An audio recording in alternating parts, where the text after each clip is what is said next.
By the end of this video, if I do my job, you're going to understand the answer to this question: what is a story? About 2 years ago, I was asked by a friend of mine, said, "Hey, Caleb, you're a storyteller, right?" And I was like, "Yeah, I'm good at it, and I get paid. I'm a professional storyteller." And he said, "Cool. What's a story?" And I didn't have an answer for him. I can tell you what storytelling is. I can tell you how to tell a story, but I couldn't answer the question, what is a story? So I went down this rabbit hole for about 1.5 years of trying to understand what makes a story. And really, I work in marketing. I run a video production company. I wanted to understand, how do I use stories for businesses in a way that's predictable and more than just here's how to tell a story, but here's what story to tell at any given time. So to start that process, we're going to have to understand the problem that we're facing right now and how we're going to solve it. So here's our problem. Truly, no one knows what a story is when it comes to telling stories for businesses. Now, you ask the professional storytellers, you get a lot of frameworks. Some of the big ones come to mind. I'm not going to name names, but there are awesome storytelling frameworks out there that tell you how to tell a story. You'll get examples of stories that are told.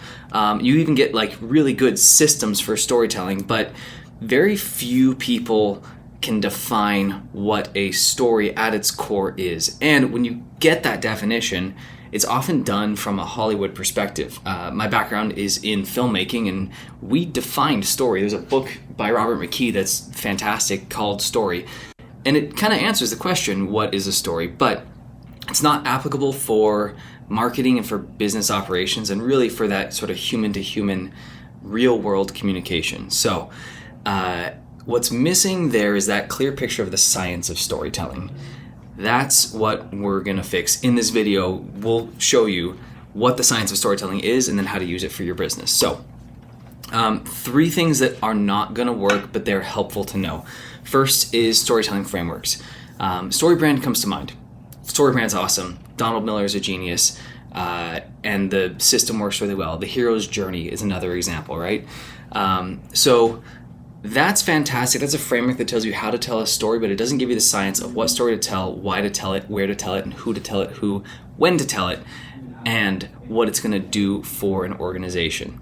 So all those frameworks are about how, they're not about what, and they're not robust enough. There are sort of psychological behavioral models. Some of these are fantastic. Behavioral economics is one that I've looked into and studied. There's a ton of really good insight there, but it doesn't tell us how to use stories inside of a business. It definitely doesn't tell us what story to tell. And so as I was looking at this, I almost gave up because I was like, I know there's this science out there, but maybe to be a storyteller for a business, you just have to have that intuitive spark. It's been working great in commerce for the last 100+ years. Why would we bother improving? But there is a solution that we found that has been transformational for my business, my storytelling agency, that's helped unlock insane results that I want to show you here. Starts with our definitions. So I took a philosophy class in college or 2, and you're not allowed to talk about words until you define them. So what is a story? And this is going to be the core of everything we do. A story follows a character through a journey to a transformation. All 3 of these pieces are critical. So if you don't have a character, you don't have anything that it's about. So character gives us what the story is about. Then, it's a cue, but who's counting? If you don't have a character, the story's about nothing. If there's no journey, then there's no stakes, right? A character that just transforms doesn't really, no one really cares about that. So we have to create stakes with a journey. What that does is it gets our audience involved. So stakes happen here. And that's completely illegible, so we're going to stop trying. The last piece is transformation. Now, as humans, we are characters. You and me, we're characters, and we go on journeys, but we haven't reached our transformation yet, right? We reach that at death, perhaps resurrection. But our characterness and our journeyness kind of distracts us from the fact that at the end of a story is a transformation. Traditionally, you start with the character, you follow them on a journey, and you end up reaching a transformation. But when you're dealing with a business, you're telling a story for a business or an organization or any sort of real-world practical communication, the point of a business is for a dollar to change hands, right? There's an economic transaction in there at the core, somewhere in there. That dollar is not going to change hands unless there is perceived value, which is perceived transformation that is possible if that dollar changes hands. So because of that, when we're telling stories for businesses, we're going to start with the transformation. We're going to identify that first, and then we're going to reverse engineer what character goes on what journey to get to that transformation. Doing that completely changed the way that we approach stories. It helped us to be more focused. That's the biggest thing.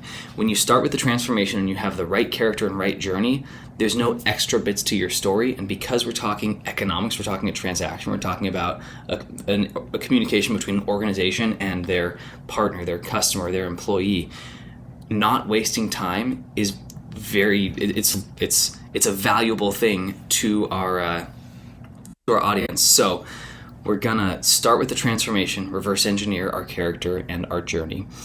The next concept to understand is the types of stories that we have. They're gonna fall into three buckets. You got stories about the company and the people inside the company.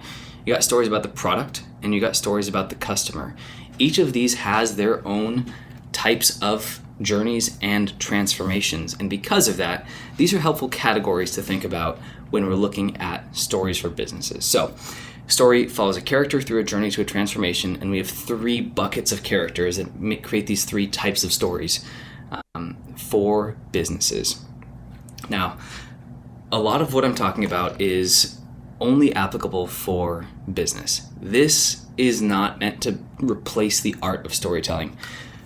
Here's what that means. So, storytelling is all about the economic engine. When it's for business, it's all about self-expression and the story and the experience of the story itself when it's done as an art form.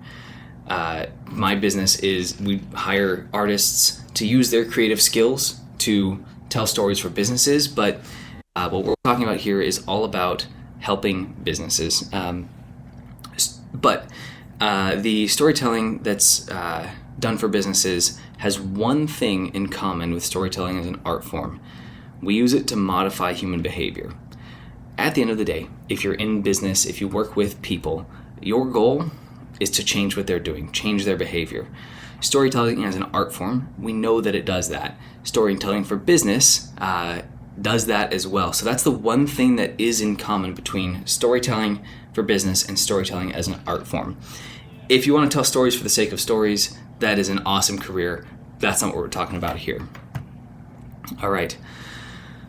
So we have the question, what is human behavior, right? Because our whole thing is we're modifying human behavior with our stories. So what are we modifying? All of human behavior breaks down to we think, we feel, and we do. This is a logical order, right? Inside of us, our beliefs that we think do drive our emotions, and that creates our actions. But the way we experience this is kind of all over the place. We have a thought that creates an emotion. That emotion is going to then feed back to our thoughts. We're then going to experience that we have an action. That creates a thought.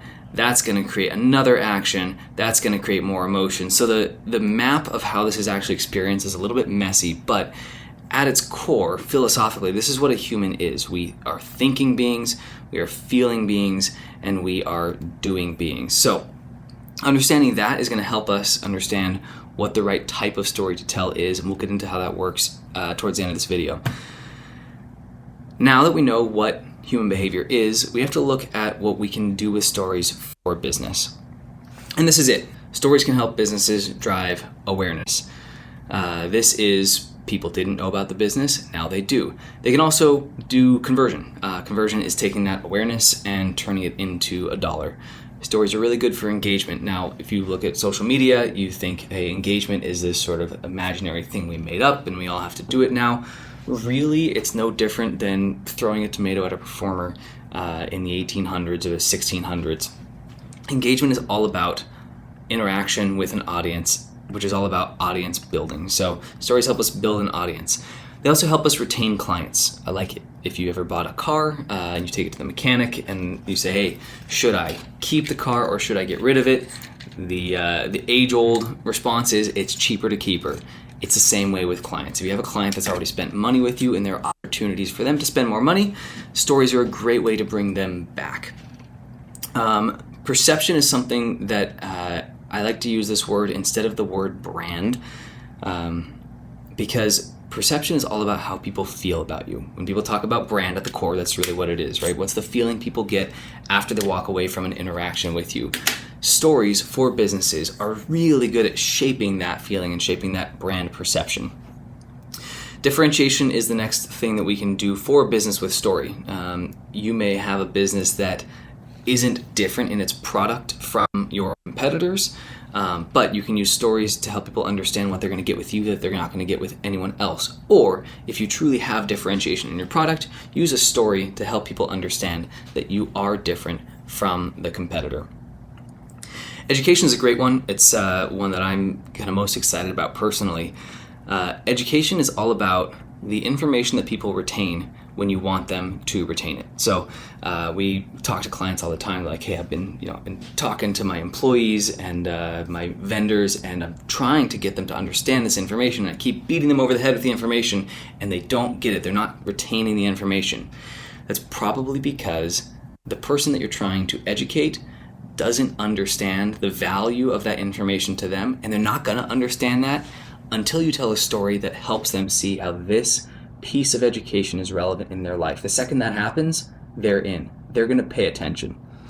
Next thing that stories are good for is scaling a business. This is launching into a new product or a new market, launching a new product or service. Storytelling is really helpful to break into that new market or educate people on that new product or service that you have. Efficiency as well. We work with a lot of trades and home services at Red Legend, my video production company, and we see that when we can inspire people to work 1-2% faster or more efficiently, that creates a massive impact on the bottom line. And so using stories to inspire the human who's doing your work can create efficiencies and can also help people care about maintaining that efficiency. The last thing is talent. We work with a lot of companies that are struggling. They have, an awesome product. They have a great culture, but they are not bringing in the people that they want to bring in to work for them, or they bring talent in, but they lose the talent. If you have a good business, telling an honest story about that and framing it in the right way helps attract talent, and it will do it in a way that keeps them there long term, not just brings them in. All right. So there's a lot of information, which gets us to the final question of how does this system work, right? We've talked about what a story is. It's a character, goes on a journey, reaches a transformation. We've talked about human behavior and how we use stories to modify human behavior and what we do as an impact for businesses. And now we're going to talk about how to find the perfect story to tell every time. So the model that we work with at StoryLab that unlocks communication is this. People have come to us for years and they say, tell my story. Well, that's not a super specific request. So what we're going to do is start breaking it down. We're going to say, all right, which type of story are we telling? Are we telling a story about the company and the people in the company, the product or the service, or are we telling a story about the customer? So when you tell the company story, what it does is it tells the audience, hey, I like these people. I could see myself working with them. The product or the service itself has a story, and there's an example of that. If you've ever watched the show How It's Made, you have sat there and watched, like, for 20 minutes, you'll watch something boring get made, from a boring raw material to a boring end product, but you still watched it because that raw material is a character. It went on a journey and it experienced the transformation into this useful tchotchke or a hot dog or whatever it is. So you've got that model of character, journey, transformation with your product or your service itself, and that's why those stories are interesting. When someone sees the product or service story, they think, wow, that is quality. right? Assuming you have an actually good product or service, you tell an honest story about it. People now say, I like them, I can see myself working with them. They have a good product, but they're not ready to buy because you haven't told the customer story. What this says is they changed someone else's life. I could see them changing mine. So if you talk about all three of those, I like them, I like what they do, and I think they could change my life, then you've now created someone that is going to think, feel, and do the things that you want them to, which is that human behavior. You've now modified their behavior because you've talked about the right types of stories. But it gets better, because underneath each of these three buckets, you have what we call archetypes. Now, in our system, in Storylab, we've got 27 of these archetypes currently as of August 5th, 2025. We have 27 archetypes. We're always looking for more, but what these are is universal types of stories that any business can tell. For example, the founder's story. Every company can tell that founder's story. It's part of the company story. Almost every company, if you have an employee, can tell the story about, hey, here's why this employee works here and not in a different industry or not at our competitors. That's a type of story that you can tell. Under the product or service, you can tell a story about here's how we manufacture our widget, like how it's made, or here's how we apply our service, or here's how we're doing process improvement to make this a better place to work. These are types of the product and service stories you can tell.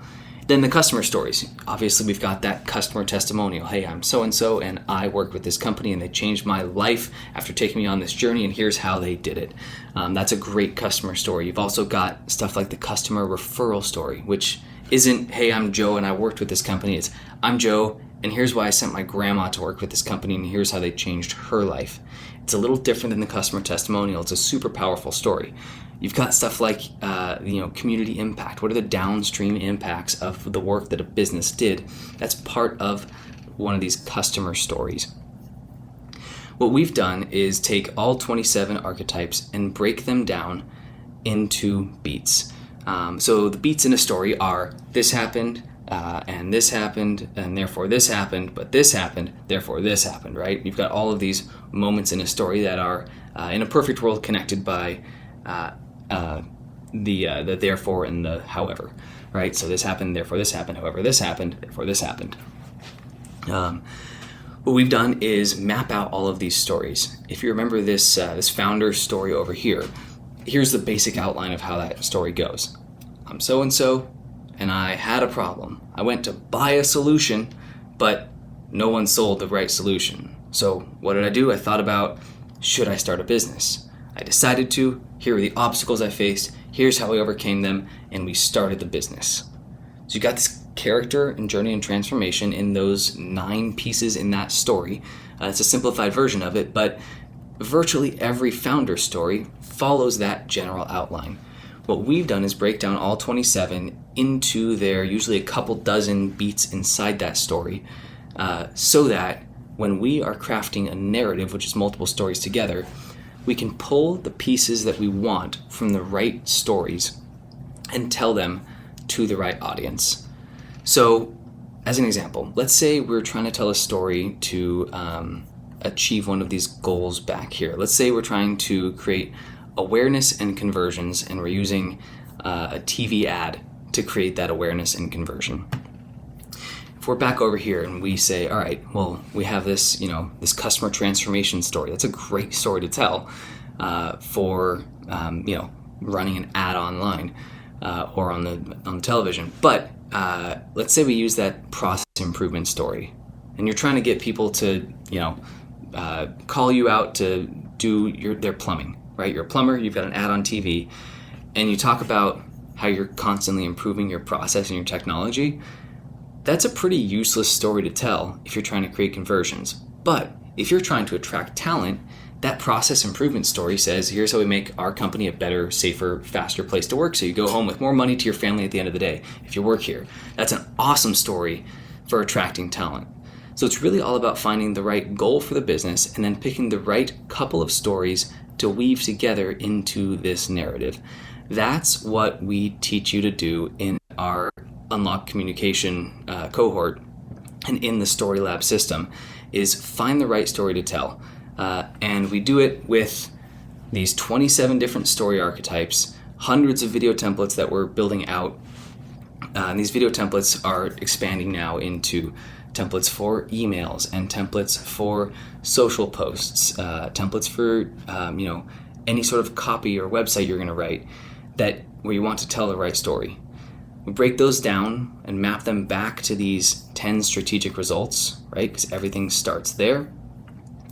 We've mapped out 57 different audience emotions, the negative ones that we want to sort of bring up and use as pain points, and the positive ones that we want to promise or create. We've mapped them to the 9 different customer actions. It's not just a purchase that we're going for. We might want them to research. We might want them to advocate for you and share it with their friends and family. So different stories drive different types of actions. We've got 17 different character types. And so these tell you who's going to be in the story, whose perspective we can tell the story from, who we might be talking to as the audience for our story. And we also use these to make sure that we aren't opening storylines. We don't have characters that go on journeys without closing them. So every single character has a transformation, or they may not need to be in that story. And then we map that out to these 7 different distribution channels. We might be telling the same story to the same audience with the same goal. We have a 30-second TV ad, and we have website copy, and we have a 4-minute mini VSL that goes out. Same story, same audience, same goal, wildly different outlines in the way you're going to tell the story and the way you're going to frame it. So we train people on that as well. So that is StoryLab. Now, if you're still here, that means you are on YouTube or Facebook or LinkedIn, and you're not part of our cohort. So this is what we have. It's called unlockcomm.com for Unlock Communications. You can scan this QR code to go to it.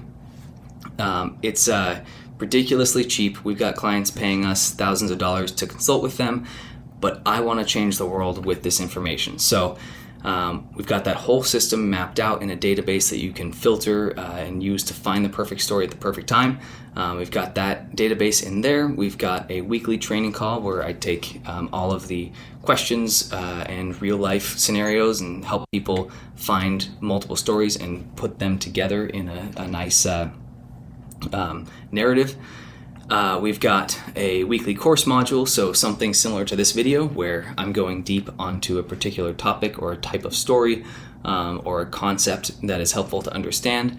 And then all those weekly calls are also archived, and you can search through those just to get insights for yourself. So if you're interested in unlocking communication for your business and turning every piece of communication into a story or knowing how to do that, that's what we've got at unlockcomm.com. And that's all I got for you today.